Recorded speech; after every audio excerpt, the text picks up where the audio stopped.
Our top story takes us to Mexico. The country is marred by violence, and just a few days before elections, the federal government is facing the worst pre-electoral climate in history. The elections have been shadowed by attacks against at least 40 candidates across the country.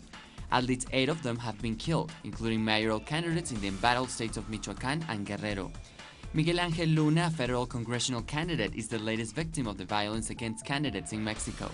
3 gunmen entered his campaign office in broad daylight and shot him and another local council candidate in Chalco, in the state of Mexico, just a few miles from Mexico City.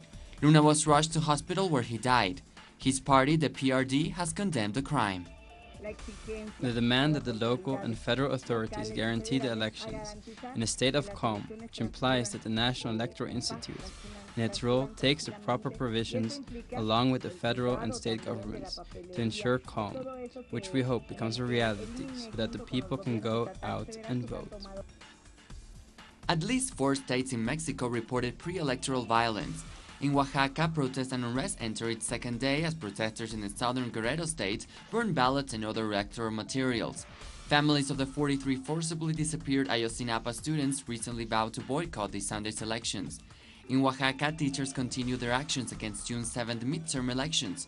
Federal electoral authorities have said they will not open polling stations where security is not guaranteed. The PRD has suggested the ruling PRI party might be behind the lack of security.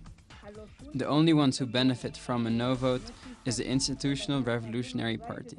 We, in the Democratic Revolutionary Party, in the Labour Party, in our de facto left-leaning coalition, we make a call to all people to go out and vote and not be intimidated by the isolated event.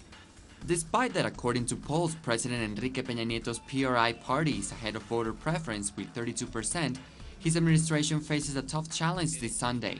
It is also his first electoral test since he took power in December 2012.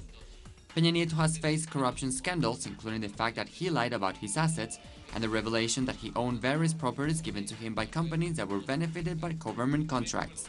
NGOs and international organizations have said repression, torture and violence had increased since he became president.